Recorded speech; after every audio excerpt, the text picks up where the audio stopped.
બોલો શ્રી કૃષ્ણ કનૈયા લાલ કી જય. દ્વારિકાધીશ કી જય. વસુદેવ સુતં દેવં કંસ ચારુણમર્દનમ દેવકી પરમાનંદમ કૃષ્ણ વંદે જગદ્ગુરુ. પાર્થાય પ્રતિબોધિતા ભગવતા નારાયણ સ્વયં વ્યાસેન ગ્રથિતાં પુરાણ મુનિના મધ્યે મહાભારતમ. હેજી પ્રથમ નમો ગુરુદેવને લરી લરી લાગો પાય. માત પિતાને વંદન કરું રાખો શરણની માય. મંગલ દિવસ યાજનો ન મંગલ સર્વનું થાય. દાસ જયસના માનજો વંદન લાખ કરોડ. દાસ જયસના માનજો સૌ હરિભક્તોને રામ રામ. શ્રી પરમાત્મને નમઃ. શ્રી ગણેશાય નમઃ. શ્રીમદ ભગવદ ગીતા એ ભગવદ ગીતા પરમ પવિત્ર અને આ જીવાત્માનો ઉદ્ધાર કરે છે. પરમ પવિત્ર જે શ્રીમદ ભગવદ ગીતા છે એ મનુષ્યના જન્મ અને મરણના ચક્કરના બંધનમાંથી મુક્ત કરવા વાળું આ જ્ઞાન છે. જન્મ અને મરણ આ બે જ દુઃખ આ મનુષ્ય લોકોની અંદર મોટામાં મોટા છે. આ બે દુઃખ સિવાય આ જગતમાં મોટું બીજું કોઈ દુઃખ નથી. આજે કોઈને શરીરની પીડા, ધનની પીડા, સંતાનની પીડા, કુટુંબ પરિવારની આ સંસારની પીડા લોકોને મોટી લાગે છે, પરંતુ સાચા સંતોને જન્મ અને મૃત્યુ એ જ મોટી પીડા છે. કારણ કે જો જન્મ અને મૃત્યુ જ ના હોય તો સંસારની પીડા એ ક્યાં થવાની હતી. એટલા માટે જ જ્યારે સંસારની પીડા એટલા માટે ભોગવવી પડે છે કે મોટું દુઃખ મળ્યું છે કે માતાના ગર્ભમાં 6-9 મહિના સુધી એ રહે છે અને જન્મ લઈને આ પૃથ્વી ઉપર આવે છે. અને જ્યારે મૃત્યુ થાય છે એ સમયની વેદના એવી છે કે ત્યાંથી કદાચ નરકમાં જાય છે. અનેક પ્રકારના કહેવાય છે, શાસ્ત્રમાં લખ્યું છે કે 1000 વીંછીઓના ડંખ એક સાથે મારે અને જેવું દર્દ થાય એવું દર્દ એ મૃત્યુની વૃદ્ધાવસ્થામાં થવા વાળું હોય છે. બોલી શકાય નહીં, કહી શકાય નહીં, કોઈ સમજી શકે નહીં. અનેક પ્રકારની યોનિની અંદર દુઃખો ભોગવતો મનુષ્ય આવે છે, પરંતુ એ દુઃખ કરતા અનેક દુઃખ કરતા જન્મ અને મૃત્યુ બહુ દુઃખદાયક છે. જન્મ મૃત્યુ દુઃખદાયક કરે અનુભવ મારો. જેને આ અનુભવ થયો છે એ વ્યક્તિ જ આવું લખે છે કે જન્મ અને મૃત્યુ એ ખરેખર મોટું પીડાદાયક છે. અને એ પીડામાંથી નીકળવા માટેની કોઈ બારી હોય, એ દુઃખને દર્દને કોઈ સહી લેવાની જો કોઈ તાકાત હોય, એવી કોઈ દવા હોય ને તો ભગવદ ગીતાના જ્ઞાન સિવાય બીજી કોઈ દવા જ નથી, બીજી કોઈ વૈદ્ય જ નથી.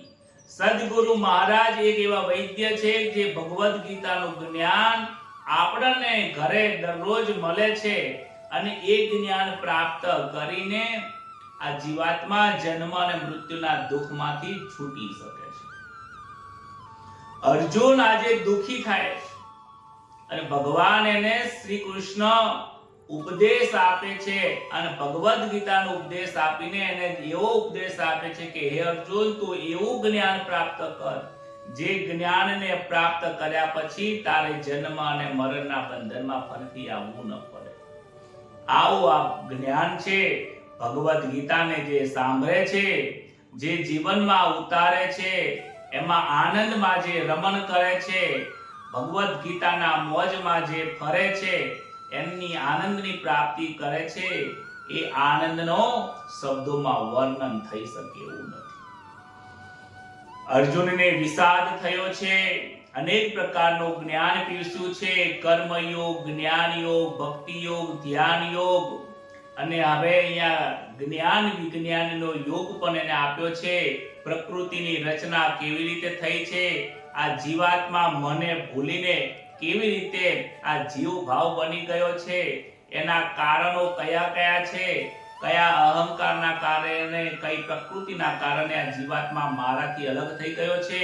આમ તો મારું જ સ્વરૂપ છે, પોતાનું સ્વરૂપ ભૂલી ગયો છે, પોતે સિંહ છું એ ભૂલી ગયો છે અને આજે બકરો થઈને બેસી ગયો છે. હે અર્જુન, તું સિંહ છે, તું પરમાત્માનો અંશ છે, તું ચૈતન્ય સ્વરૂપ છે, ભૂલીશ નહીં. જે આ સદા યાદ રાખે છે અને રાખીને જે જીવનમાં વ્યવહારમાં રહે છે, એ વ્યક્તિ જીવન મુક્ત કહેવાય છે. એ જ વ્યક્તિ મને પ્રાપ્ત થાય છે. માટે આપણે 7મા અધ્યાયની અંદર આગળ જોઈ ગયા છીએ એ પ્રમાણે હવે ભગવાન આગળ પણ હવે બીજું જ્ઞાન આપે છે. ગઈકાલે આપણે જોઈ ગયા કે હે અર્જુન, આ પ્રકૃતિની અંદર લોકો પોતાની કામનાઓને પૂર્ણ કરવા માટે, જલ્દીથી કામનાઓને પૂર્ણ કરવા માટે એ દેવી દેવતાઓની પૂજા કરે છે. અને એ દેવી દેવતાઓની પૂજા તો કરે છે, પરંતુ એમાં મારો ભાવ રાખતો નથી. કારણ કે જો મારો ભાવ રાખે તો એ મને પ્રાપ્ત થઈ જાય, પરંતુ એ દેવતાઓને જ ભાવ રાખે છે, એ દેવતાઓની પાસે કામ્ય કર્મ કરે છે, માટે એ દેવતાઓ એની કામના પૂરી કરી દે છે, પરંતુ મારી પ્રાપ્તિ થઈ શકતી નથી. જેને કામ્ય જ કર્મ કરવા છે, જેને સંસારનું સુખ ભોગવવું છે, એ બધા જ લોકો દેવતાઓની પૂજા કરે છે. જેને મારી પ્રાપ્તિ કરવી છે, જેને અમર બની જવું છે, જેને મોક્ષના પદની પ્રાપ્તિ કરવી છે, કૈવલ્યની મુક્તિ પ્રાપ્તિ કરવી છે, એ વ્યક્તિ મારું ભજન કરે છે. આગળના શ્લોકમાં કહે છે, સતયા શ્રદ્ધયા યુક્ત સ્તસ્યારાધનમીહતે લભતે ચ તત કામાન મયૈવ વિહિતાન હિતાન. 7મા અધ્યાયની અંદર 22મા શ્લોક, ગઈકાલે આપણે 20 શ્લોક સુધી હતું જોયું હતું. આપણે 21મા શ્લોકથી શરૂઆત કરીએ. હું 22મો શ્લોક બોલી ગયો. યો યો યામ યામ તનો ભક્ત શ્રદ્ધયા ચેતુમેચ્છતિ તસ્ય તસ્યાચલામ શ્રદ્ધા તામેવ વિદધામ્યહમ. ભગવદ્ ગીતાના 21મા શ્લોક 20મા શ્લોક સુધી આપણે આવ્યા હતા. 21મા શ્લોકની અંદર ભગવાન કહે છે કે જે ભક્તો જે દેવતાઓનું શ્રદ્ધાપૂર્વક પૂજન કરવા ઈચ્છે છે, તે દેવતા પ્રત્યે તેની શ્રદ્ધાને હું દ્રઢ કરી દઉં છું. આજે ઘણા લોકો માતાજીની પૂજા કરે, કોઈ હનુમાનજીની, કોઈ ગણેશજીની, કોઈ શિવજીની, કોઈ વિષ્ણુની, અલગ અલગ અનેક પ્રકારના દેવી અને દેવતાઓ છે. અને આના સિવાય પણ ઘણા એવા દેવી દેવતાઓ છે કે જેને લોકો પોતપોતાની રીતે માનતા જ હોય છે. તો એ જે દેવતાઓ છે એમની પાસે એ લોકો શું કરે છે? શ્રદ્ધાપૂર્વક એ પૂજન કરવા ઈચ્છતા હોય છે, એમની કામનાઓને પૂર્ણ કરવા માટે. એ ભગવાન, મને જો પુત્રની પ્રાપ્તિ થઈ જશે તો હું આ માતાજીનો યજ્ઞ કરી દઈશ, મને જો લગ્ન થઈ જશે, સારું ઘર મળી જશે, કાં તો વિદેશ જવા માટે, ફોરેન માટે આ વસ્તુ પ્રાપ્ત થઈ જશે તો હું આ કરી દઈશ. કામ્ય કર્મ, એમને કંઈક સંસારના ભોગોની જ ઈચ્છા છે, સંસારના સુખની આસક્તિના કારણે જે દેવતાઓની પૂજા કરે છે, કહે છે કે એ શ્રદ્ધાથી પૂજા કરતા હોય છે, માટે દેવતાઓ ત્યાં એમને ફળ આપતા હોય છે. પરંતુ એ શ્રદ્ધા જે પૂરી કરે છે, એ શ્રદ્ધામાં જે દ્રઢતા છે, એ હું જ દ્રઢતા લાવી દઉં છું. કારણ કે એને પુત્રની પ્રાપ્તિ માટે જે યજ્ઞ કરાવવા બેઠો છે, જો એ પુત્રની પ્રાપ્તિ કરવા માટે જે યજ્ઞ કરવાની ઈચ્છા છે, તો એમાં જે એની શ્રદ્ધા નહીં હોય, જો એની શ્રદ્ધા દ્રઢ નહીં થાય તો એનું કામ્ય કર્મ નહીં થાય. તો હું જોડે રહીને એની શ્રદ્ધા ત્યાં સ્થિર કરું છું, હું તેની શ્રદ્ધાને દ્રઢ કરી દઉં છું. જ્યાં સુધી શ્રદ્ધા દ્રઢ નથી થતી ત્યાં સુધી સમજાતું નથી, અને ત્યાં સુધી એની ફળની પ્રાપ્તિ પણ નથી થતી. આપણે સ્વાભાવિક રીતે કોઈ ડોક્ટર જોડે જઈએ, ડોક્ટરને કહીએ સાહેબ આ દવા તો લઉં પણ મટી તો જશે ને, તો ઘણા લોકો એવું કહેતા હોય છે કે ના મટી જશે, ચિંતા ના કરો, દવા એની જ છે, તમને જે તકલીફ છે એની દવા છે, ચિંતા ના કરો, મટી જશે. એટલે આપણને એના ઉપર વિશ્વાસ આવે છે. ઘણી વખત તમને કહેતા હશે કે આ ડોક્ટર પાસે નહીં, આ ડોક્ટર પાસે જાઓ, આ જ્યોતિષ પાસે જાઓ, આ ભુવા પાસે જાઓ, કે આ વ્યક્તિ પાસે તમે જાઓ, મારા ગયા પછી બહુ સારું થઈ ગયું છે, તમે પણ ત્યાં જાઓ. એટલે બીજાના અનુભવના કારણે એ પોતે જાય છે, ત્યાં જો શ્રદ્ધા દ્રઢ થઈ જાય તો ત્યાં ત્યારું કામ થઈ જાય છે. અને એ શ્રદ્ધા દ્રઢ કરવા વાળો પણ પરમાત્મા શું કહે છે?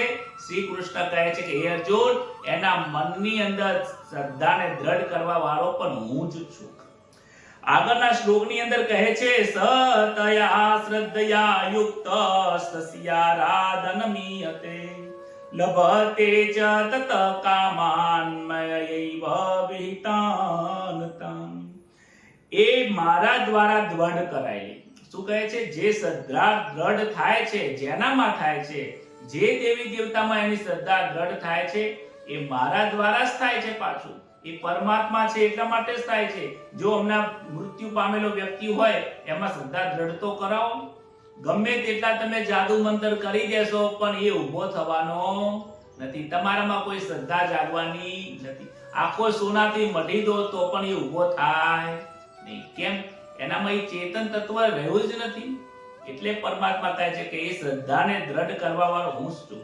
તો મારા દ્વારા જે શ્રદ્ધા દ્રઢ કરાયેલી છે, એ શ્રદ્ધાથી યુક્ત થઈને મનુષ્ય સકામ પૂર્વક તે દેવી દેવતાઓની ઉપાસના કરે છે.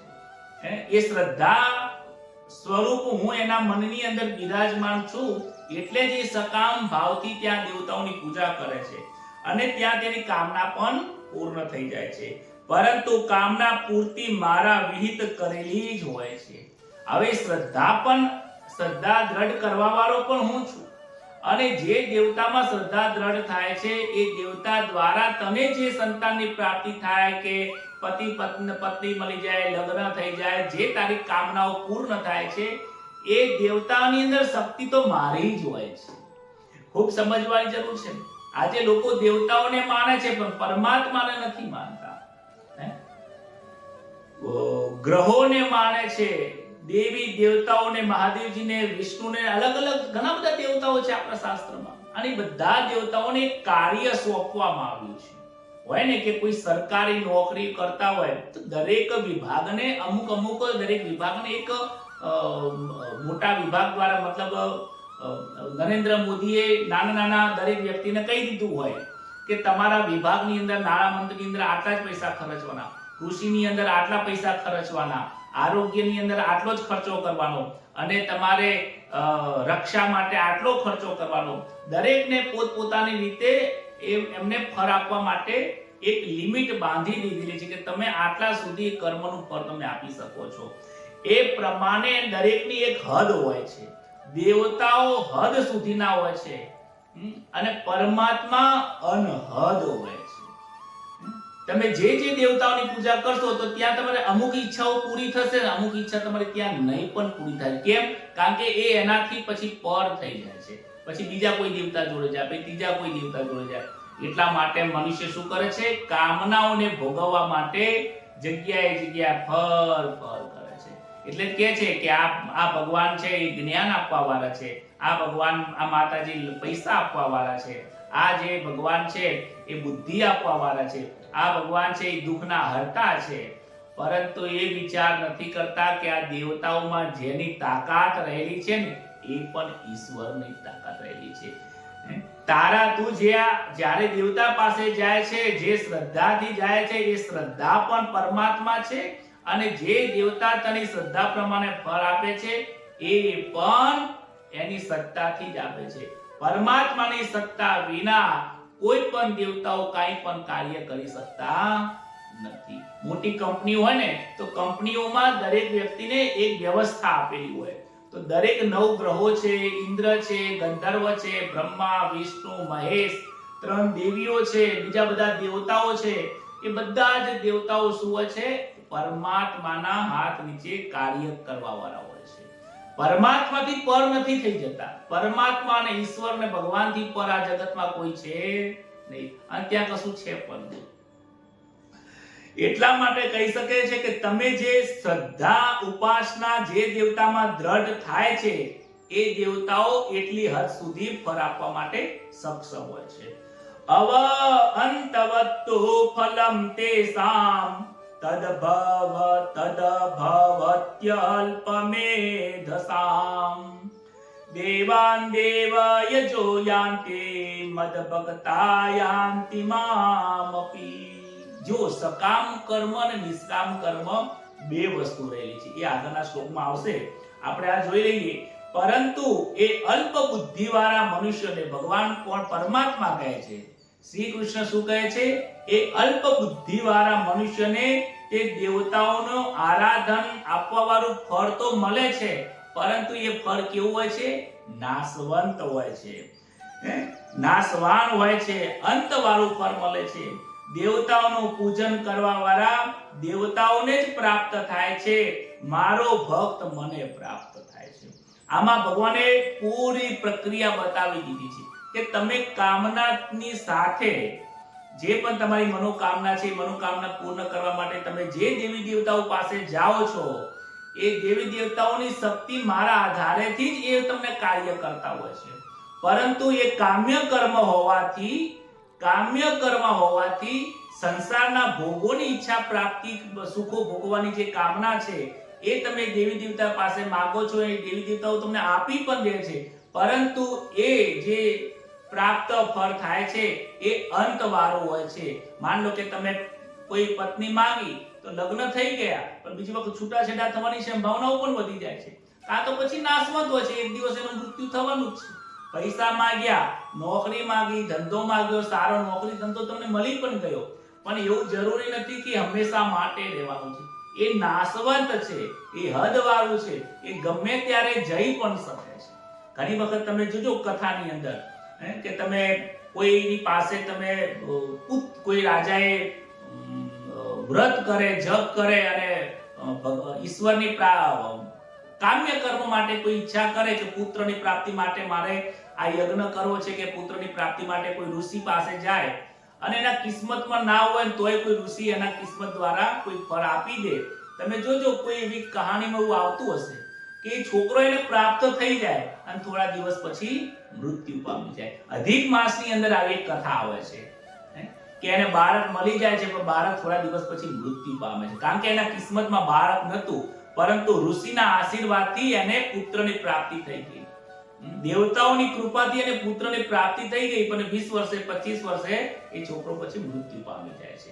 એટલે કહેવાનો તાત્પર્ય એવો છે કે દેવતાઓ દ્વારા જે તમે કામ્ય કર્મની જે સુખની આશા રાખો છો એ નાશવંત છે, એ હંમેશા માટે રહેવાની નથી. એટલા માટે ભગવાન એવું કહે છે કે અલ્પ બુદ્ધિવાળા છે, એ વિચારી જ નથી શકતા. જેને અવિનાશી સુખની પ્રાપ્તિ કરવી છે એ મારું વ્યજન કરે છે, કારણ કે હું અવિનાશી છું. જે અવિનાશી સુખની જેને પ્રાપ્તિ કરવી છે એ અવિનાશીની પ્રાપ્તિ કરે છે. કહે છે મારા ભક્તો મને પ્રાપ્ત થાય છે. દેવી દેવતાઓનું પૂજન કરવા વાળા દરેક લોકોને જે કામ્ય કર્મ છે કામ્ય કર્મ મળી જાય છે, પરંતુ એ દેવતા પણ એને નથી મળતા, એ ઈશ્વર પણ એને પ્રાપ્તિ નથી થતી. ફળ આપી દે છે, ચાલ તે ફળ પ્રાપ્તિ કરી દીધી, આપી દીધું. મોટા મોટા રાજાઓ તમે જુઓ, કંસ હતો, હિરણ્યકશ્યપુ હતો, રાવણ હતો, આને હજારો વર્ષ સુધી તપ કર્યું. તપ કર્યા પછી શું કહે છે કે હું અમર બની જાઉં, પણ અમર બની શકતા નથી. દેવતાઓ કહે છે ને, બ્રહ્મા, મહાદેવજી, વિષ્ણુ ખુદ કહે છે અમે ખુદ અમર નથી, તો તને કેવી રીતે અમે અમર બનાવી દઈએ? અમારું પણ મૃત્યુ નિશ્ચિત છે, દેવતાઓનું મૃત્યુ પણ નિશ્ચિત છે. 100 વર્ષનું આયુષ્ય આપેલું છે દરેકને. તો હવે અમે નાશવંત છીએ, અમારો જ નાશ છે, અમારું જ મૃત્યુ છે, કે જેનું મૃત્યુ હોય એ અવિનાશી, તમને મૃત્યુ ન થાય, અમર બનવાના આશીર્વાદ કેવી રીતે આપી શકે? તું બીજું માંગી લે. એટલે દેવતાઓ પણ કહે છે કે તું અમર બનવાના આશીર્વાદ છોડ, બીજું બધું માંગી લે. જે માંગે છે દેવતાઓ બધું એને આપી દે છે, પરંતુ એ દેવતા એને પ્રાપ્ત થતા નથી. પરમાત્માનું સુખ પ્રાપ્ત થતું નથી, અવિનાશી સુખ મળતું નથી. સંસારનું સુખ મળે છે. લંકાને સોનાથી મઢી નાખી, પરંતુ સુખ રાવણ સુખી થયો નહીં. કેમ ના થયો? કારણ કે એને સંસારના સુખની માટે વસ્તુ પ્રાપ્ત કરી, પરંતુ પોતાનું સુખ પ્રાપ્ત, જે મહાદેવજીની પાસે બેસવા વાળો માણસ, મહાદેવજીનું જે આખો કૈલાસને ઉઠાવવા વાળો બળવાન રાવણ, જેને રાવણ મહાદેવજી ખુદ એને પંડિત માનતા હોય, મહાદેવજીનો પરમ ભક્ત હોય, એ રાવણનું પણ જો આ પ્રમાણે મૃત્યુ થતું હોય તો વિચાર કરો, પરમાત્મા ત્યાંથી પર છે. એને જો આટલી મહેનત પરમાત્મા માટે પ્રાપ્ત કરી હોત તો આટલી મહેનત કરવાની જરૂર પણ ના પડત, અને ઈશ્વર એને પ્રાપ્તિ થઈ ગઈ. કહે છે ભગવાનની ઉપાસના કરવા વાળા બધી કામનાઓ પૂર્ણ થઈ જાય છે. એ ભગવાન જે દેવતાઓની પાસે કામના રાખી પૂર્ણ થઈ જાય છે, ઈશ્વરની પ્રાપ્તિ થતી નથી. આગળના શ્લોકની અંદર કહે છે અવ્યક્તમ વ્યક્તિમાપન્નમ મન્નન્તે મામ બુદ્ધયઃ પરમ ભાવમજાનન્તો મમાવ્યય મનોતતમ.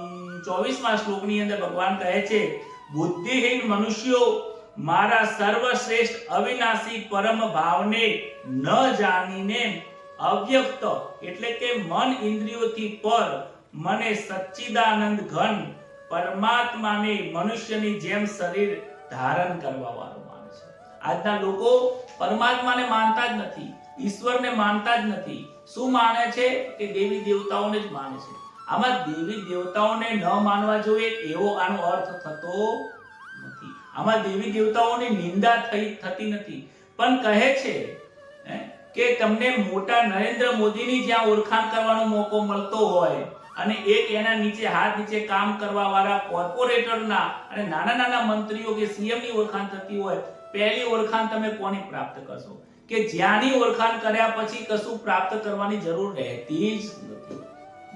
અને જ્યાં બીજા નીચે કામ કરવા વાળા લોકો છે કે ત્યાં તો તમારી સામાન્ય જરૂરિયાત પૂરી થઈ જશે, પણ મોટી જરૂરિયાત જે છે એ પૂરી નહીં થાય. એટલે શું સમજે છે કે જે અજ્ઞાની લોકો છે, ઓછી બુદ્ધિ વાળા લોકો છે, ભગવાન અહીંયા શબ્દ વાપર્યો છે કે બુદ્ધિહીન મનુષ્ય, જેની બુદ્ધિ ત્યાં સુધી પહોંચતી જ નથી, જે પરમાત્માને પણ દેવી દેવતાઓ કરતા નાના સમજે છે. મને પણ આ લોકો નાના સમજે છે, સામાન્ય સમજે છે, કે જેમ સામાન્ય મનુષ્ય હોય ને એવી રીતે લોકો સમજતા. આજે લોકો મંદિરે દર્શન કરવા જાય તો આમ કરી નીકળી જતા. આ તો કોઈ રીત છે? ભગવાનને કોઈ કિસ કરવાની રીત છે? દર્શન કરવા જાઓ છો કે તમે ચુંબન કરવા જાઓ છો? વિચાર કરો. આજે લોકો એક હાથી આમ તો દર્શન કરે. આ રીત નથી. પછી બીજા જન્મની અંદર એક જ હાથ ના આપે પછી ભગવાન. હાથ પછી કે હાથ હેરતો નથી, આ હેરતો નથી, એનું કારણ જ આ છે. બીજો હાથ પછી બંધ થઈ જાય કામ કરવાનું. ઈશ્વરના દર્શન કેવી રીતે કરાય? ઈશ્વરને લોકો કઈ સમજતા નથી. પરમાત્મા મંદિરે લોકો જાય કે પરમાત્માના ભજનને, આ ભગવદ ગીતાના જ્ઞાનને લોકો એક સામાન્ય વસ્તુ સમજી લે છે. આ તો બધા અમે જાણીએ જ છીએ. આવું જાણી કોનું કલ્યાણ થયું છે? આવા મંદ બુદ્ધિ વાળા લોકો કીધા છે, જે પરમાત્મા તત્વને જાણવા માંગતો જ નથી, ઈશ્વરની પ્રાપ્તિ કરવાનું જેનું લક્ષ્ય જ નથી. અને એ લક્ષ્ય ના હોય તો કાંઈ નહીં, પરંતુ એ પરમાત્માને શું સમજે છે? સામાન્ય મનુષ્યની જેમ સમજે છે. વિચાર કરો, પરમાત્માએ ખુદ શ્રી કૃષ્ણ ખુદ એમના મુખેથી ભગવદ ગીતામાં શબ્દ વાપર્યો છે પરમ ભાવ મજાનંતો મમાવ્યય મનુત્તમ. મન કહેતા મનુષ્યની જેમ મને સામાન્ય રીતે સમજે છે, પરમાત્માને મનુષ્યની જેમ શરીર ધારણ કરવા વાળો સમજે છે કે મનુષ્યની જેમ આ કૃષ્ણ આયા છે, જન્મ થયો છે એટલે મૃત્યુ થઈ જશે, જન્મ અને મૃત્યુ પર ઈશ્વરનું થાય છે આવું લોકો સમજે છે. ભગવાન આવે છે ભગવાન જાય છે આવું મને સમજે છે. હે અર્જુન, હું આવતોય નથી જતોય નથી, મારો જન્મય નથી મારું મૃત્યુય નથી, હું તો અજન્મા છું, અજ છું. આગળના શ્લોકની અંદર આવે છે કે હું અજ સ્વરૂપ છું, અવ્યક્તમ છું, મન અને બુદ્ધિથી પર છું.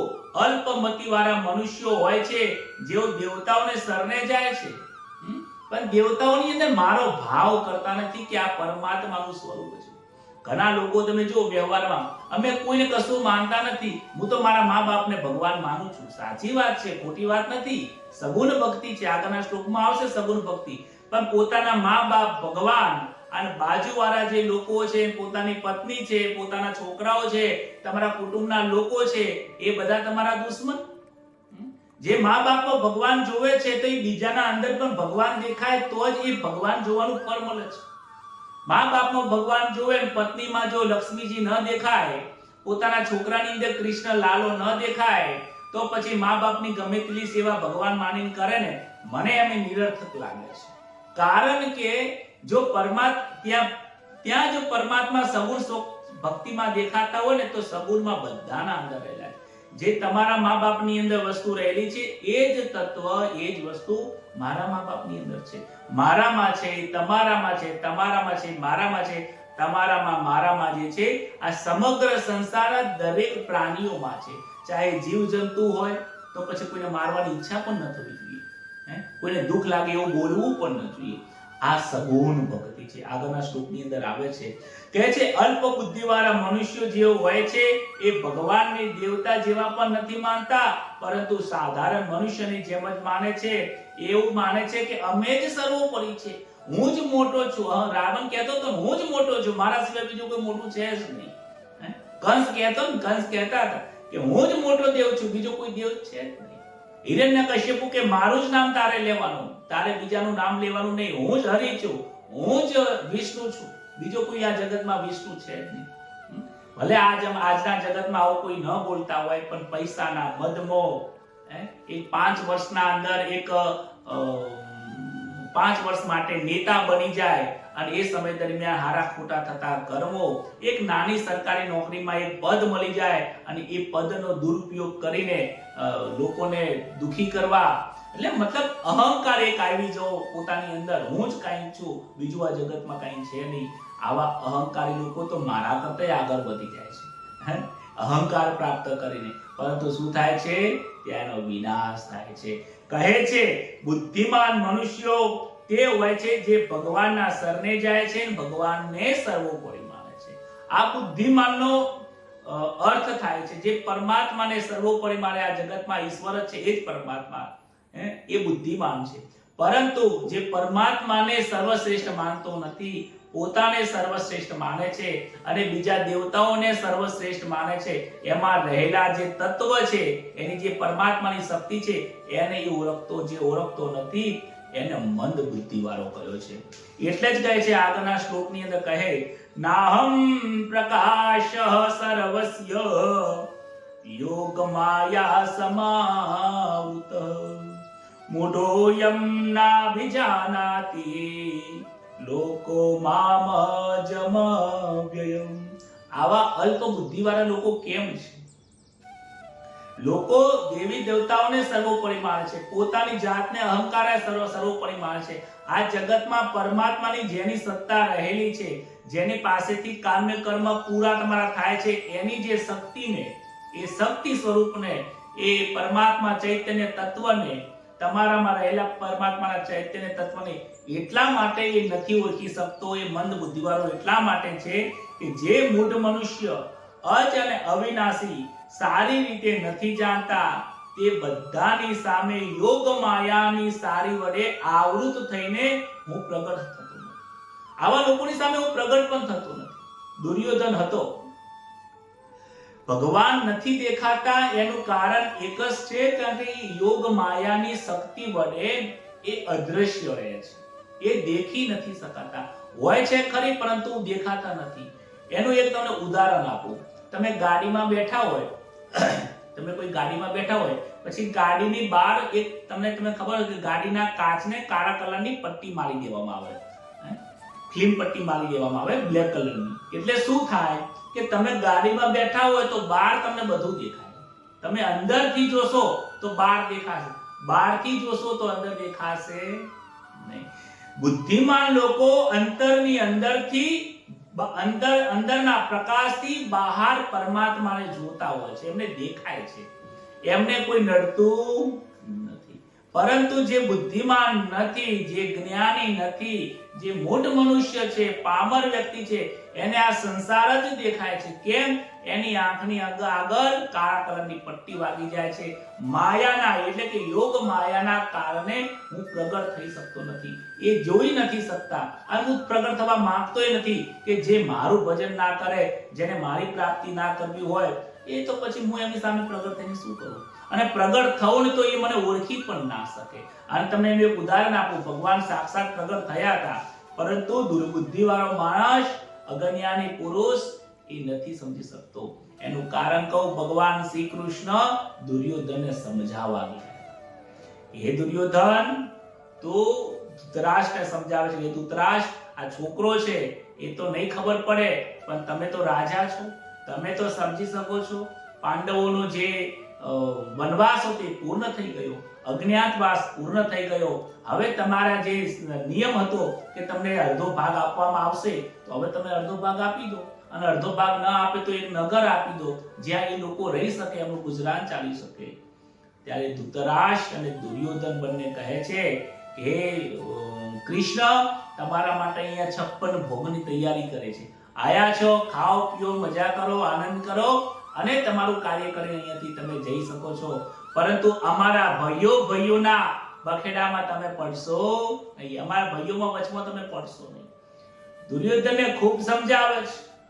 અને જ્યારે દુર્યોધન નથી સમજતો અને દુર્યોધન શ્રી કૃષ્ણનું અપમાન કરે છે, અને અપમાન કરી પોતાના સૈનિકોને કહે છે, હે કૃષ્ણ, તું અહીંયાથી નીકળી જા, નહીંતર અહીંયા તમને બંધી કરી દેવામાં આવશે. અને બંધી કરવા માટે જેવા સૈનિકો જાય છે, ત્યારે સૈનિકો સ્તબ્ધ થઈ જાય છે.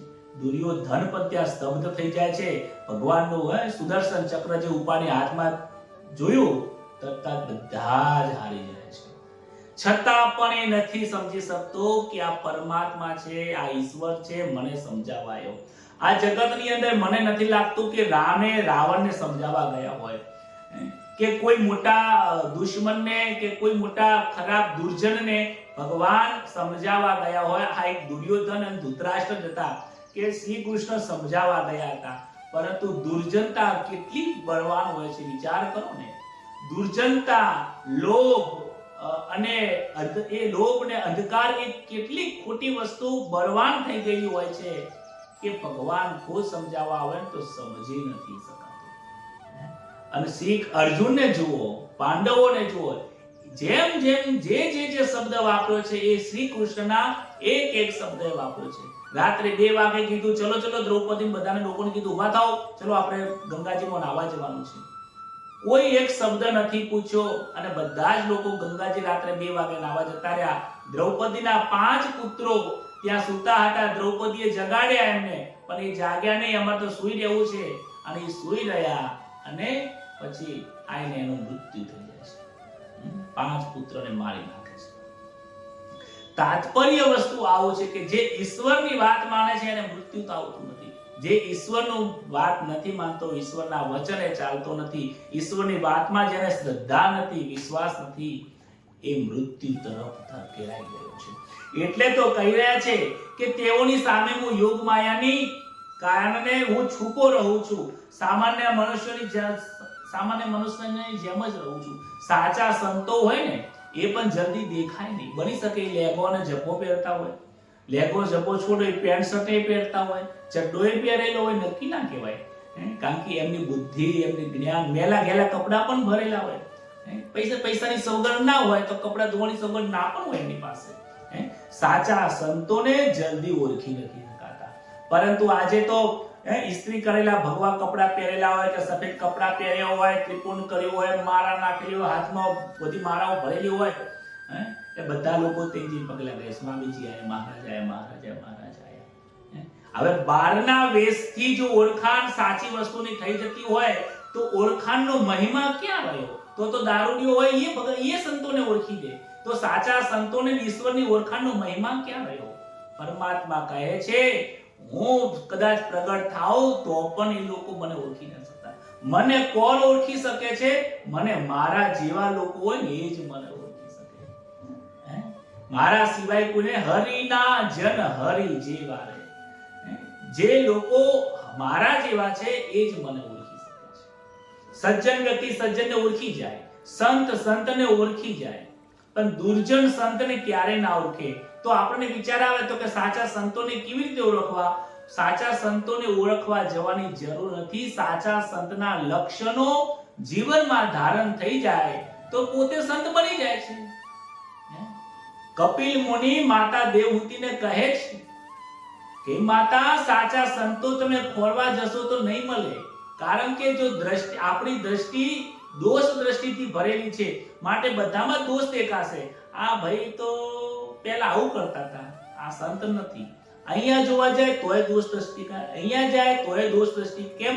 આંખમાં, આપણી આંખમાં જ દ્રષ્ટિમાં દોષ ભરેલો છે. દુર્યોધનને પૂછ્યું કે જે આ જગતમાં કોઈ સારો વ્યક્તિ હોય તો લઈને આવો. તો દુર્યોધન આખું જગત ફર્યો પણ કોઈ સારો વ્યક્તિ મળે કે મને કોઈ સારો દેખાતું, બધા ખરાબ જ દેખાય છે. અને ધર્મરાજાને પૂછ્યું કે આ જગતમાં કોઈ ખોટો વ્યક્તિ હોય એને લઈને આવો. તો આખી જગતની અંદર જોવે છે તો કે ના, મને કોઈ ખોટો વ્યક્તિ દેખાતો જ નથી, બધામાંથી કંઈક ને કંઈક સારી વસ્તુ મને જોવા મળે. કે ચમ તમને ધૃતરાષ્ટ્રની અંદર જોવા ના પણ ના કે એમાંય મને સારી વસ્તુ જ દેખાય છે, ખોટી વસ્તુ મને દેખાતી જ નથી. જેની દ્રષ્ટિમાં દોષ નથી તો એને ક્યાંથી દેખાય? જેને લાલ કલરના ચશ્મા પહેર્યા હોય એને લાલ દેખાય, કાળા કલરના ચશ્મા પહેર્યા તો કાળું દેખાય, લીલા કલરના ચશ્મા પહેર્યા તો લીલું દેખાય છે. દ્રષ્ટિ બદલાય તો ઈશ્વર દેખાય, દ્રષ્ટિ ન બદલાય તો યોગ માયાની અંદર ઈશ્વર હોવા છતાં પણ દેખાતા નથી. એટલે તમે પેલા કાળા કલરના પટ્ટીની ઉદાહરણ આપ્યું કે ગાડી બેઠા હોય તો બહાર દેખાય, અંદરથી જોશો તો દેખાશે, બહારથી અંદર જોશો તો દેખાશે નહીં.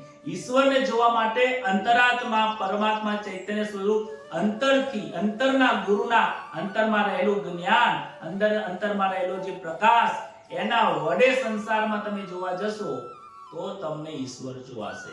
પરંતુ બહારની દ્રષ્ટિથી તમે જોવા જશો, આંખે આ જે દેખાય છે એવું જોવા જશો, શ્રી કૃષ્ણ કહે છે હું ક્યાંય દેખાવાનું નથી. પથ્થરમાં નહીં દેખાવું, પથ્થરમાં દેખા તો પથ્થરની મૂર્તિ છે, આ તો ખંડિત થઈ ગયેલી છે, આ તો જીભ બહાર કાઢેલી છે, આ તો ગદાવાળા છે, આ તો પછી ઉંદર ઉપર બેસવા વાળા છે, બધાને આ જ દેખાશે. બધામાં મારું પરમ તત્વ દેખાતું નથી. સાચી વસ્તુ આ છે, પરમ તત્વને ઓળખાણની વાત છે. વેદાહમ સમતિર્થાનિ તિતાની વર્તમાનાનિ ચાર્જુન ભવિષ્યાનિ ચ ભૂતાની મામ તુ વેદન કશ્ચન. પરમાત્મા નું વચન જે છે એ વચન ખરેખર સમજવા જેવું છે. હે અર્જુન, આ સઘળા પ્રાણીઓમાં જે ભૂતકાળ થઈ ગયા છે, જે વર્તમાનમાં છે અને જે ભવિષ્યમાં આવવાના છે, એ બધાને પ્રાણીઓને હું જોઈ રહ્યો છું, પરંતુ કોઈ મૂઢ મનુષ્ય મને જોઈ શકતો નથી. ખૂબ મોટી વાત કરી ભગવાને. શું કહે છે કે હું આજે જે ભૂતકાળમાં થઈ ગયું છે એ બધા લોકોને આજે હું જોઈ શકું છું, આજે વર્તમાનમાં જે ચાલી રહ્યું છે એ જોઈ શકું છું, અને આના પછી શું કોણ આવવાના છે ને એ પણ જોઈ શકું છું. બધાને હું જોઈ શકું છું, ભૂત ભવિષ્ય વર્તમાન, પણ મને પરમાત્માને કોઈ ઓળખવા વાળા કોઈ હોતા નથી. કોણ નથી ઓળખતું? મૂઢ મનુષ્ય શબ્દ વાપર્યો છે. મૂઢ મનુષ્ય, ઓછી બુદ્ધિ વાળા, અલ્પ બુદ્ધિ વાળા, જેની દિવ્ય દ્રષ્ટિ નથી, પામર દ્રષ્ટિ છે, એ લોકો મારી ઓળખાણ નથી કરી શકતા, એ મને જાણી શકતા નથી. આનાથી એક સાબિત થાય છે કે પરમાત્મા ભૂતકાળ જાણે છે, ભવિષ્યનું જાણે છે, વર્તમાનનું જાણે છે, અને અત્યારે જાણી રહ્યા છે. અત્યારે ભગવાન શ્રી કૃષ્ણ અર્જુનને ઉપદેશ આપી રહ્યા છે, કહે છે કે મારું ભૂતકાળ મેં બધાનું જાણી રહ્યો છું, તું નથી જાણતો. અત્યારનું પણ હું જાણી રહ્યો છું, હવે પછી શું થઈ રહેવાનું છે ને એ પણ હું જાણી રહ્યો છું. મતલબ ભગવાન ભૂતકાળમાં નથી, ભવિષ્યમાં, વર્તમાનમાં, ત્રણેય કાળમાં પરમાત્મા છે, અને ક્યાં જોવે છે? વર્તમાનમાં જોઈ રહ્યા છે. ભૂતકાળને વર્તમાનમાં જોવે છે, ભવિષ્યને વર્તમાનમાં જોવે છે. આપણે ભવિષ્ય નથી જોઈ શકતા, ભૂતકાળને પાછો લાવી પણ નથી શકતા. આપણે વર્તમાનમાં જીવી રહ્યા છીએ. એટલે જે પ્રમાણે તમને કહી દઉં કે ભગવાન શું થાય છે, અહીંયા સાક્ષી સ્વરૂપ થઈ જાય છે. ત્રણેય કાળના કોઈ સાક્ષી હોય તો પરમાત્મા છે. આ શ્લોકનો અર્થ એવો થાય છે કે હું ત્રણેય કાળનો સાક્ષી છું. કેવી રીતે સાક્ષી છે એનું ઉદાહરણ પ્રમાણે જોઈએ કે તમે કદાચ કોઈ જીવનમાં પિક્ચર જોવા ગયા હોય કે કોઈ ટીવી ઉપર કોઈ સિરિયલ આવતી હોય કે જ્યાં પણ તમે કોઈ નાટક જોયું હોય તો તમે જોજો કે પિક્ચર, સિરિયલ કે નાટકમાં કે પહેલા બાળકનો જન્મ થયો હશે, બાળકનું બાળપણ ગયું હશે. 3 કલાક પિક્ચરમાં તમે જોજો બાળકનો જન્મ થયો, નાટક થયું, રમ્યો, બાળપણના એના ખેલકૂદ બતાવી દીધા, પછી થોડો મોટો થયો, એની માં મરી ગઈ, એના પિતા સાથે, કુટુંબની સાથે કોકે મારી નાખ્યા, મોટો થયો, પછી એને દુશ્મનાવટ જાગી અને પછી એને કોઈ ગુંડા સાથે યુદ્ધ કર્યું, લડ્યો અને પછી ગુંડાઓને મારી નાખ્યા, પછી જીવી ગયો અને મોટો થઈ ગયો, પૈસાવાળો સમજો, સુખી થઈ ગયો.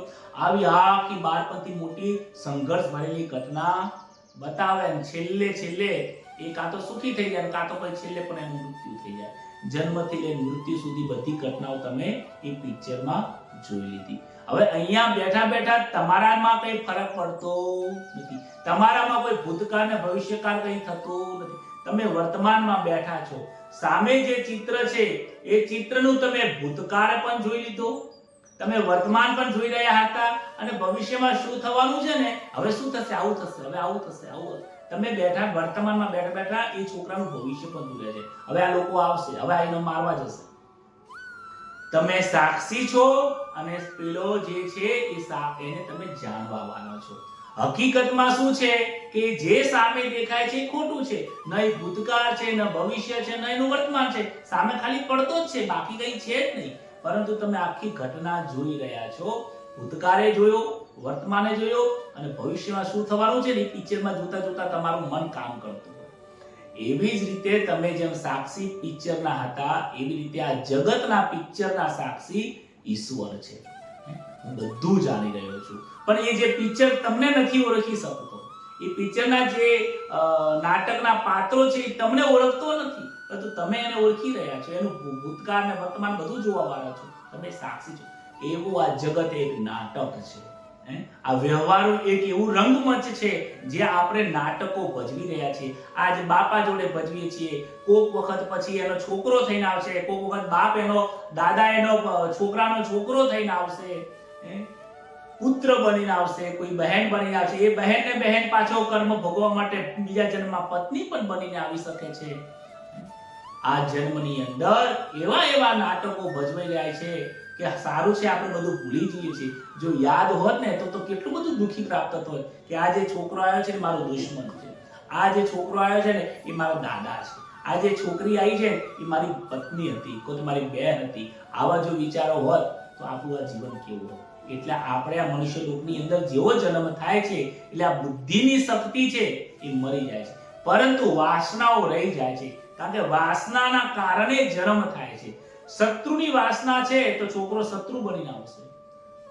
સેવાની વાસના હતી, મા બાપની સેવા કરવાની ખૂબ ભાવના હતી, તો એ ગમે ત્યારે જન્મ લેશે, ગમે તે યુગમાં, ગમે તે સમયમાં જન્મ લેશે.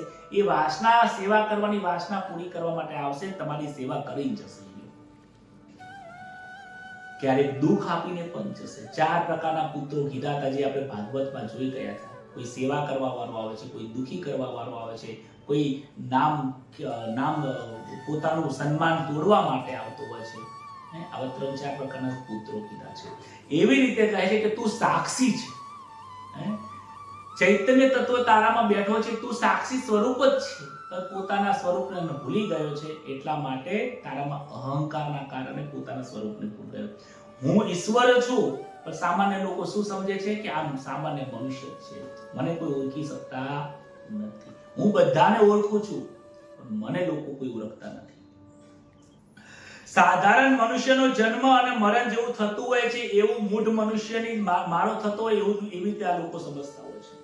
ઈચ્છા દ્વેષ સમુત્થેન દ્વંદ્વ મોહેન ભારત સર્વભૂતાનિ સંમોહ સર્ગે યાન્તિ પરમ તપ. 27મા શ્લોકની અંદર ભગવાન કહે છે, હે ભરત વંશીમાં ઉત્પન્ન થવા વાળા અર્જુન, ઈચ્છા એટલે કે રાગ અને દ્વેષથી ઉત્પન્ન થવા વાળા દ્વંદ અને મોહથી સઘળા પ્રાણીઓ સંસારના મૂઢતાને અર્થાત જન્મ મરણને પ્રાપ્ત થાય છે.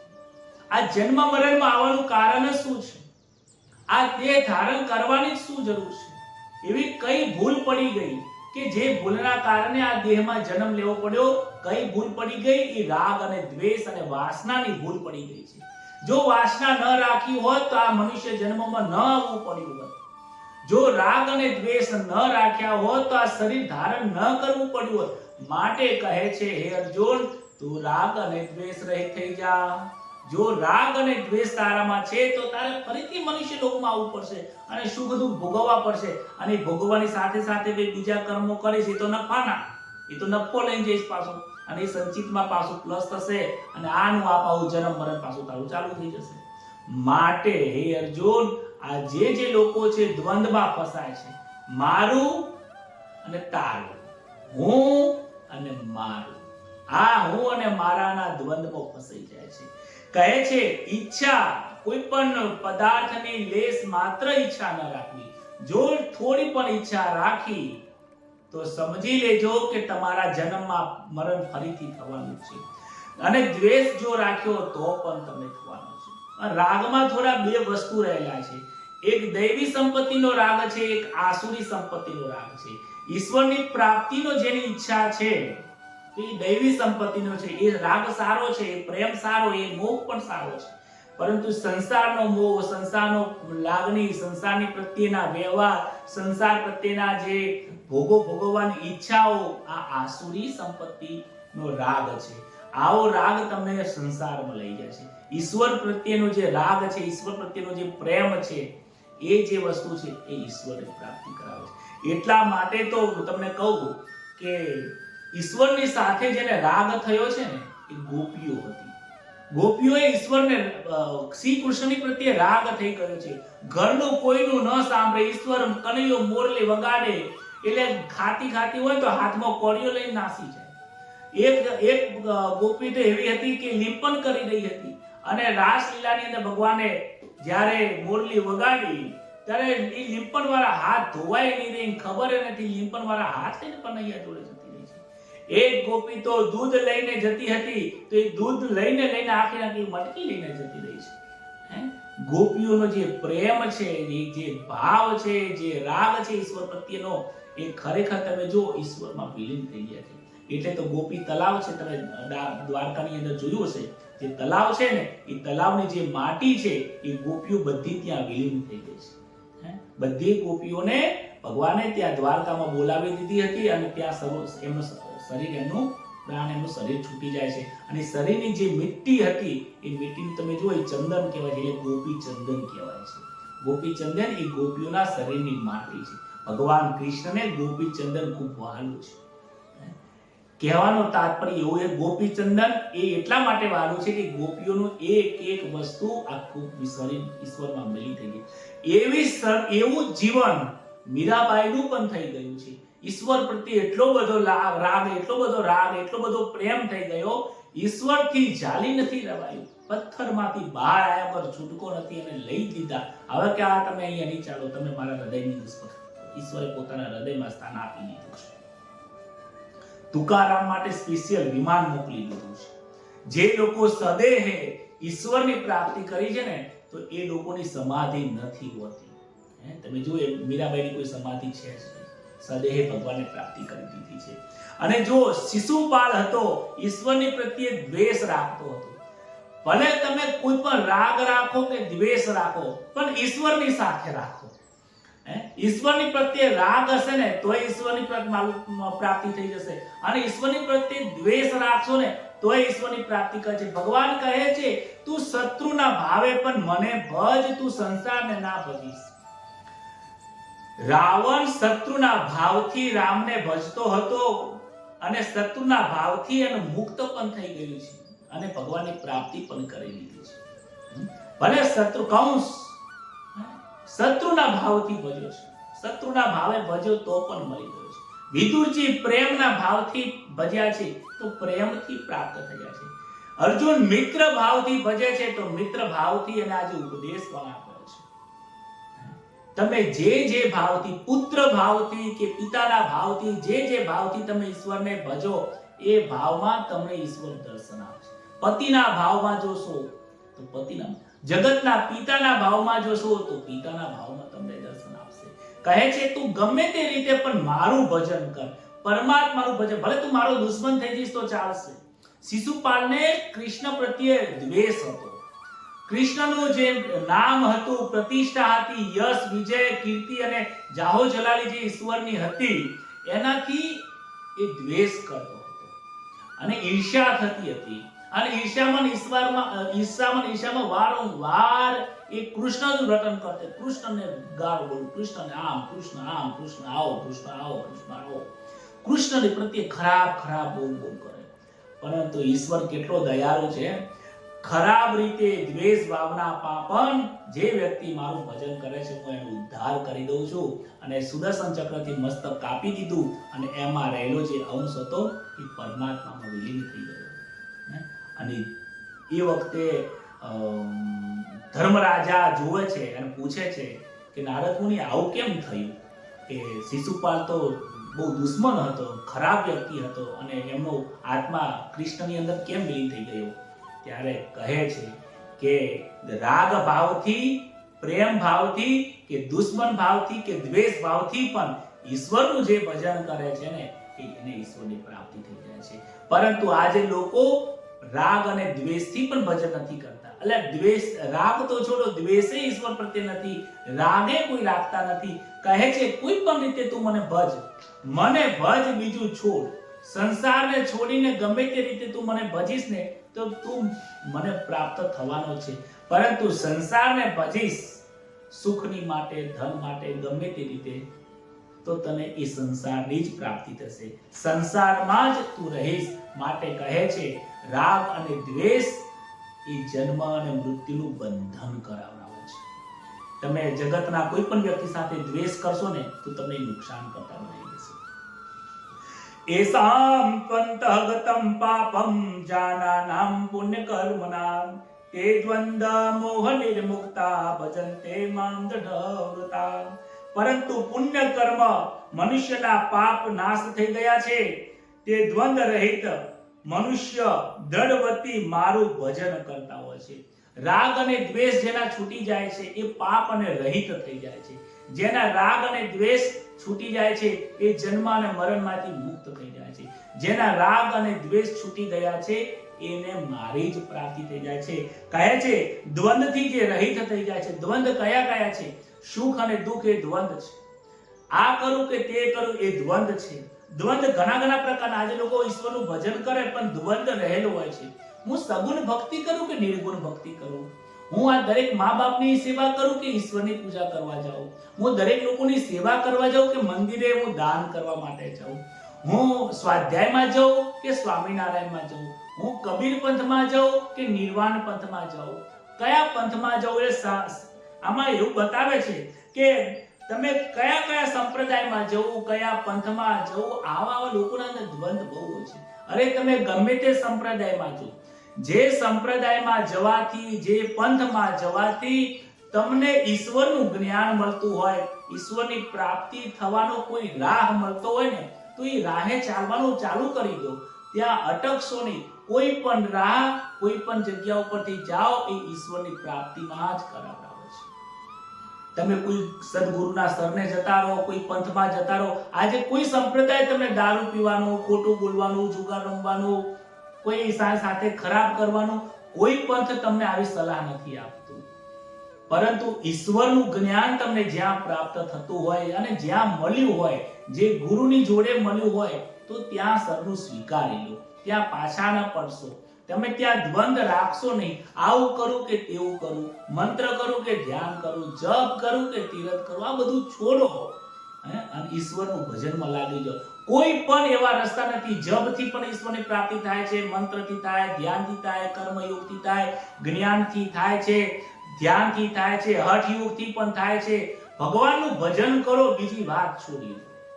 કોઈ પંથથી કરો. અને કહે છે તમે જે ભજન કરતા હોય, જેને જેમાં શ્રદ્ધા હોય, એ શ્રદ્ધા તોડાવવાનું કાર્ય ન કરવું જોઈએ. આજે ઘણા એવા સંપ્રદાયો હોય છે, હું નામ નથી લેતો, પરંતુ કહે છે એના કરતા અમારા સંપ્રદાયમાં તમે આવો. આજે થોડું એવું થઈ ગયું છે સંપ્રદાયમાં અંદર કે પોતાનો સંપ્રદાય મોટો કરવા માટે લોકોને ખેંચીને લઈ જાય છે, લોભામણી વસ્તુ આપતા હોય છે અને એની અંદર એસોસિએશન થઈ ગયું છે.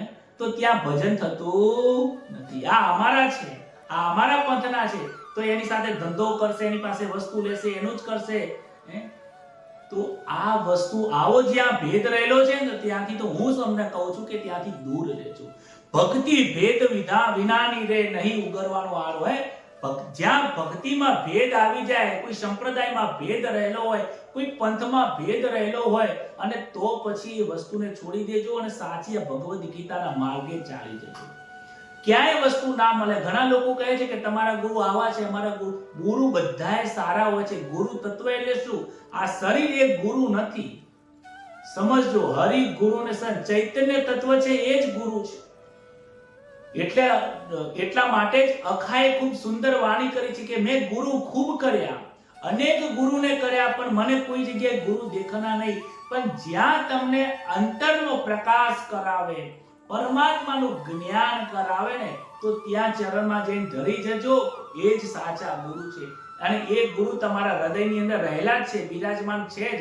એવું કોઈ જગતમાં વ્યક્તિ નથી કે એ ગુરુ ચૈતન્ય સ્વરૂપ ગુરુ કોઈ જીવાત્માના અંદર, કોઈ મનુષ્યમાં ના બેઠા હોય. એટલે તો આપણે બોલીએ છીએ, ચાલીએ છીએ, ખાઈએ છીએ, પીએ છીએ, આનંદ કરીએ છીએ, મોજ કરીએ છીએ. એ ગુરુની શક્તિ છે. માટે દરેક પંથો ઈશ્વરની પ્રાપ્તિ તરફ લઈ જાય છે, દરેક સંપ્રદાય પણ ઈશ્વરની પ્રાપ્તિ તરફ લઈ જાય છે. પરંતુ જો ભેદ દ્રષ્ટિ તમને ત્યાં દેખાય ને, તો ત્યાં તમે છોડી દેજો. કારણ કે ભેદમાં ઈશ્વર નથી, ઈશ્વર અભેદ છે. તો તમે ભેદવાળા કેમ કરો છો? ઘણા લોકો કુંડાળું બનાવે, આ અમારો જ આટલો જ પંથ છે, આ અમારો પંથ છે. તો ઈશ્વર તો અનહદ છે. તમે તમારા સંપ્રદાયને, તમારા લોકોને કેમ તમે આટલોથી બાંધી નાખો છો? ઈશ્વર અનહદ છે. અનહદની ભક્તિ કરો, પ્રેમની ભક્તિ કરો, અલૌકિક ભક્તિ કરો, ભગવદ ગીતા જે જ્ઞાન આપું છે એની ભક્તિ કરો, નિર્દોષતાની ભક્તિ કરો, રાગ દેશ રહિત ભક્તિ કરો. અને આવી જે ભક્તિ કરે છે એને પરમાત્માની પ્રાપ્તિ થાય છે.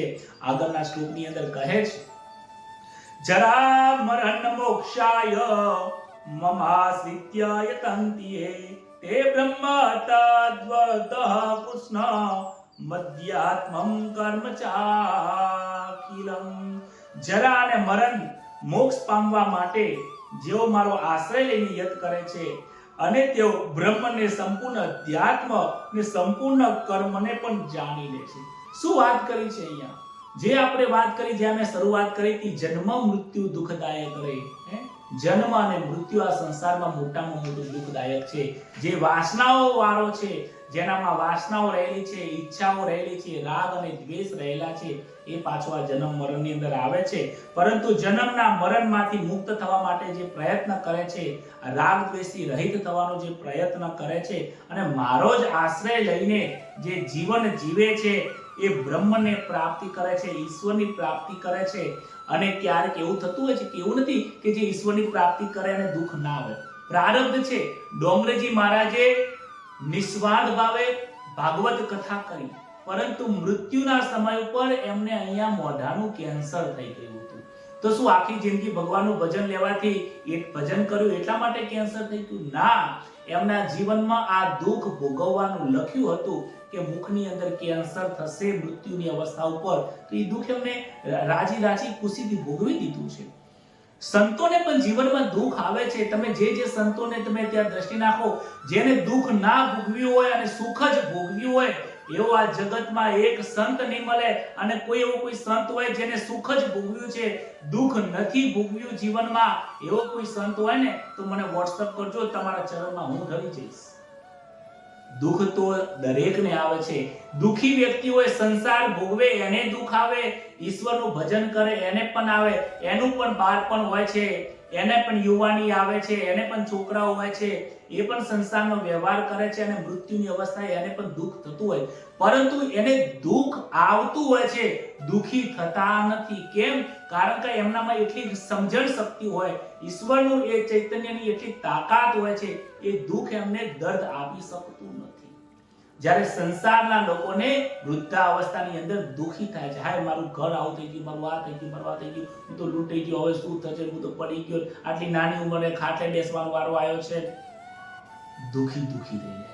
અને આ ઉંમરની અંદર પણ જો બાળપણથી ભક્તિ કરેલી હોય, ઈશ્વરનું જ્ઞાન પ્રાપ્ત કર્યું હોય ને, તો આ ઉંમરે અત્યારે જ ગમે તેવી પરિસ્થિતિ કેમ ખરાબ ના આવી જાય, મન શાંત રહે છે, કહે છે કે મારે જે આ મારે તો કંઈ ભોગવવાનું નથી, મને તો કોઈ દુઃખ દર્દ થતું નથી, થાય છે આ શરીરને, અને શરીર તો લઈને આવ્યો જ છે, શરીર દુઃખ લઈને આવ્યું જ છે, કેન્સરે થવાનું, હાર્ટ એટેકે આવવાનું, અનેક પ્રકારના રોગો થવાના છે, કારણ કે શરીર છે ત્યાં સુધી દુઃખ છે. એટલે મેં ભજનમાં લખ્યું છે, દુઃખ છે દુઃખ છે દુઃખ છે રે, આ શરીર હશે ત્યાં સુધી દુઃખ છે રે, ભોગવ્યા વિના નથી છૂટકો રે, શરીર હશે ત્યાં સુધી દુઃખ છે. આ શરીર છે ત્યાં સુધી દુઃખ છે અને સુખ પણ છે, ભોગવવું જ પડશે, ભોગવ્યા વગર તો કોઈને નહીં ચાલવાનું. માટે જે સજ્જન લોકો છે, સાચા સંતો છે, એને દુખી થતા નથી, કારણ કે એમનું ઈશ્વર ચૈતન્યમાં રહેલું હોય છે.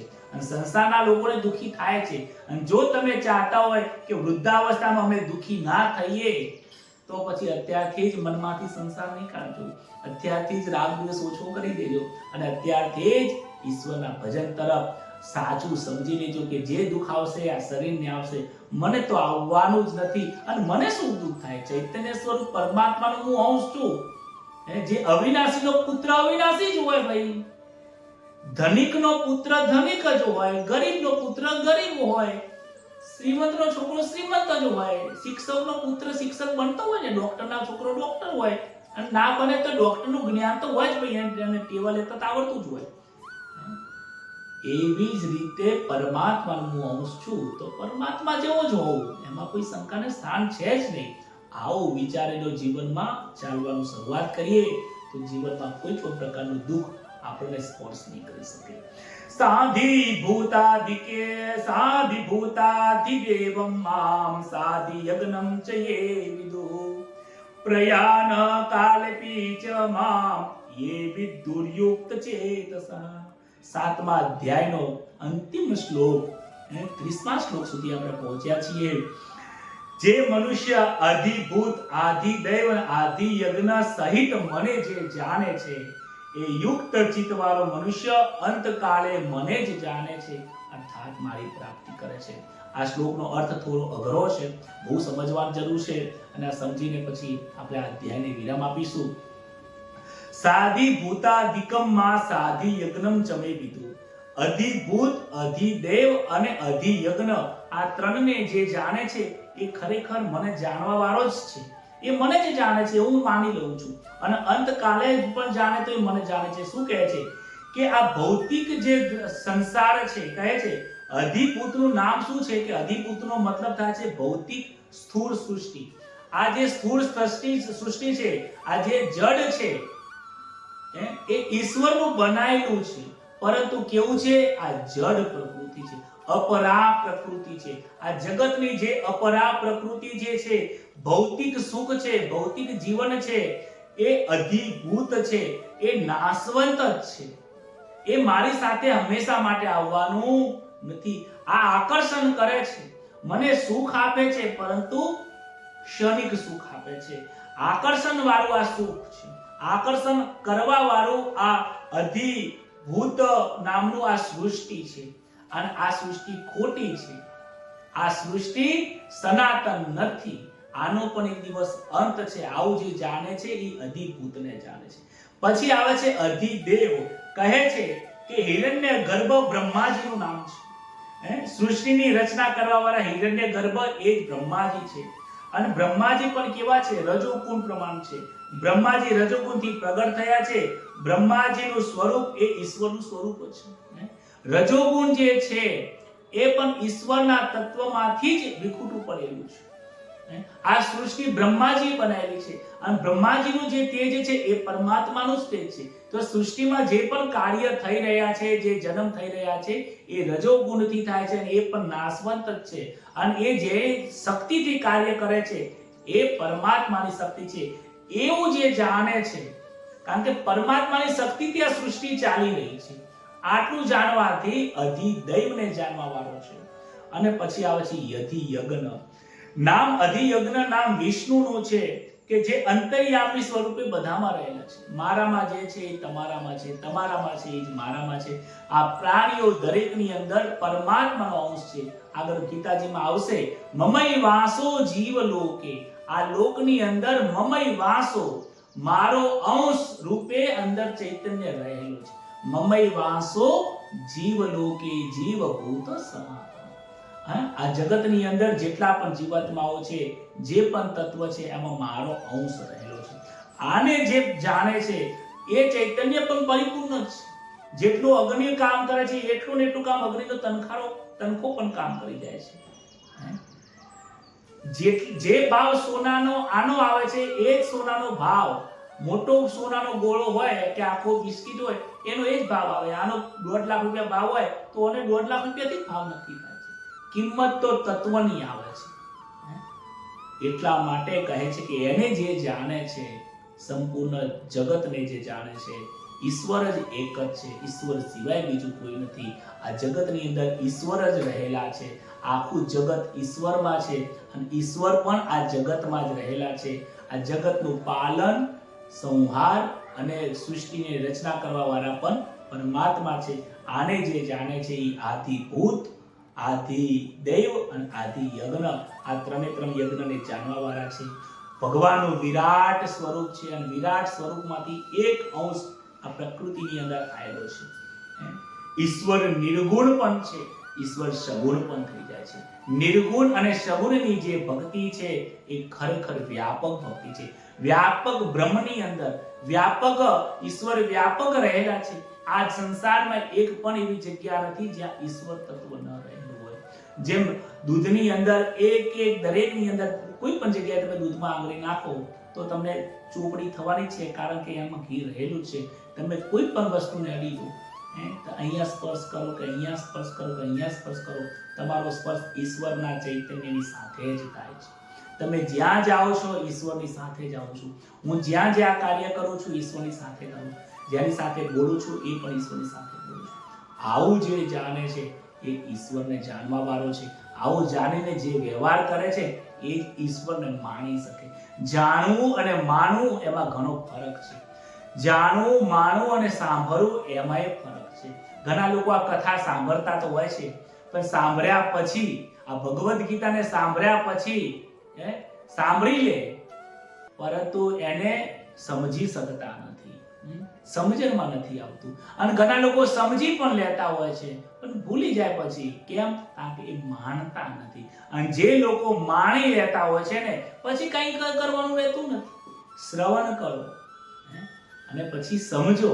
શ્રવણ કર્યા પછી સમજો. સમજ્યા પછી એનું મનન કરો. એટલે મનની અંદર વિચાર. આખી કથા તમને ભલે યાદ ન રહી, પણ આખી કથામાંથી એક લાઈન તો યાદ રહી ને. એક લાઈનને વાગોળો, યાદ કરો. અને જેટલું તમે યાદ કરશો ને એટલું તમારો અભ્યાસ વધશે, એટલા તમે આગળ જશો અને ઈશ્વરથી એટલા તમે નજીક જશો. એટલે તો ભગવાને આગળ કીધું છે કે તું જેટલું પણ ચાલીશ એ બધું જ તું મને પ્રાપ્ત થવાનો છે. આ જ વાત સાથે આજના આપણે 7મા અધ્યાયને અહીં આપણે વિરામ આપીએ છીએ. ઓમ તત્સદિતિ શ્રીમદ ભગવદ ગીતાયામ સુપ્તિ સુપ બ્રહ્મ વિદ્યાયામ યોગ શાસ્ત્રે શ્રી કૃષ્ણ અર્જુન સંવાદે જ્ઞાન વિજ્ઞાન યોગ નામ સપ્તમોધ્યાય. બોલો શ્રી કૃષ્ણ કનૈયા લાલ કી જય. આ જગતનું મુખ્ય કારણ એ પરમાત્મા છે. આ જગતનું મુખ્ય કારણ કો કે મહાકારણ કો એ પરમાત્મા છે. એ જ જ્ઞાન છે. અને એ મહાકારણના કારણે જ આ જગત બન્યું છે અને રચના પણ થઈ છે. જગતમાં એને અંત પણ એ જ કરે છે. રચના કરવા વાળો પણ એ છે, પાલન કરવા વાળો પણ એ છે. આ જગત બનાવ્યા પછી જગતમાં જે પુરાઈ ગયો છે એ પણ ઈશ્વર છે. માટલાને બનાવનારો માટલામાં જ પુરાઈ ગયો છે. એવું જે જાણે છે વિજ્ઞાન છે. 5 તત્વોને 52 તત્વના દેહને જાણે છે એ વિજ્ઞાન છે. અને 52 તત્વનો જે દેહ છે એમાં રહેલું જે ચૈતન્ય છે ને, આ 52 તત્વનો દેહ નાશવંત છે અને એમાં રહેલો ચૈતન્ય એ અવિનાશી છે. આવું જે જાણે છે એનું નામ જ્ઞાન છે. આવી રીતે જે ઈશ્વરને જાણે છે, સમજે છે, માણે છે, એ જીવનની અંદર ઈશ્વરની પ્રાપ્તિ કરે છે. એ જ વાત સાથે આજની મારી વાણીને વિરામ આપું છું. કથાને પણ આપણે અહીંયા વિરામ આપીએ છીએ. આવો ભગવાનનું નામ લઈને કીર્તન કરીએ. હરે રામ રામ રામ હરે હરે, હરે કૃષ્ણ કૃષ્ણ કૃષ્ણ હરે હરે, હરે રામ રામ રામ હરે હરે, હરે કૃષ્ણ કૃષ્ણ કૃષ્ણ હરે હરે, હરે રામ રામ રામ હરે હરે, હરે કૃષ્ણ કૃષ્ણ કૃષ્ણ હરે હરે. બોલો શ્રી કૃષ્ણ કનૈયા લાલ કી જય, દ્વારિકાધીશ કી જય, ગીતા માત કી જય. નમઃ પાર્વતી પતે, હર હર મહાદેવ. સૌને જય શ્રી કૃષ્ણ, રાધે રાધે. એક ખાસ નમ્ર વિનંતી છે, માફી પણ ચાહું છું આપ સૌથી, કારણ કે આજે અહીંયા આપણે 7મા અધ્યાય સુધી ભગવદ્ ગીતાને આપણે વિરામ આપીએ છીએ. આવતીકાલથી મારે 10-15 દિવસ સુધી થોડું સામાજિક કાર્ય છે, બહાર જવાનું થશે, બોમ્બે બાજુ થોડું જવાનું થશે 2-4 દિવસ માટે, અને થોડું કામ વધુ હોવાથી હું થોડો અભ્યાસ અત્યારે નહીં કરી શકું, એટલે આપણે આ કથા થોડા માટે વિરામ આપીએ છીએ. અને 10-15 દિવસ પછી 17 તારીખથી અધિક માસ ચાલુ થાય છે. એટલે આપણે દર વર્ષે આપણે અધિક મહિનાની કથા સાંભળીએ છીએ. આ વખતે આપણે જે અધિક માસમાં કથા સાંભળીશું એ હિન્દીમાં સાંભળીશું, એટલે ઘણા લોકો એનો લાભ લઈ શકે. અને બીજી વસ્તુ એ પણ છે કે આપણે સિદ્ધાંતમાં અને વેદાંતમાં જે કહેલી છે, શાસ્ત્રમાં જે કહેલી છે ને એને સાંભળીશું. આપણે ટૂચકાવાળી કથા નહીં સાંભળી. ગઈ વખતે આપણે એવી સાંભળી હતી કે ડોસો હતી, ડોશી હતી, પણ ડોસા ડોશીને સાંભળીને શું, ઋષિ મુનિઓની અને શાસ્ત્રમાં પુરુષોત્તમ માસની જે ઓરિજિનલ કથા છે એ કથાને આપણે બહુ આનંદથી સાંભળીશું. બને તો પુરુષોત્તમ માસ જરૂર કરજો. એટલે હવે આપણે 16 તારીખ સુધી કથા નહીં થઈ શકે. આજે હું અહીંયા મારી વાણીને વિરામ આપું છું, કથાને વિરામ આપું છું. અને એક વ્યવહારિક કાર્ય છે એટલા માટે હું કાર્ય આપણે અહીંયા વિરામ આપીએ છીએ. એટલે જ્યારે આપણે પુરુષોત્તમ માસ 17 તારીખથી પુરુષોત્તમ માસની કથા સાંભળીશું, અને જ્યારે 17 તારીખ પછી પુરુષોત્તમ માસ પૂર્ણ થઈ જશે, એના 1-2 દિવસ પછી 8મા અધ્યાયથી આપણે આ ભગવદ્ ગીતાને ફરીથી આપણે પ્રગટ કરીશું. ત્યાં સુધી મને સૌને જય શ્રી કૃષ્ણ. આનંદ કરજો, અને આ કથાને ત્યાં સુધી દરરોજ એક કથા ફરીથી તમે સાંભળજો, બહુ આનંદ આવશે. અને ખૂબ આનંદ કરો, ભગવાનની પ્રાપ્તિ થાય. જેટલું શ્રવણ કરો એટલું મનન કરજો. સૌને જય શ્રી કૃષ્ણ. શુભરાત્રિ.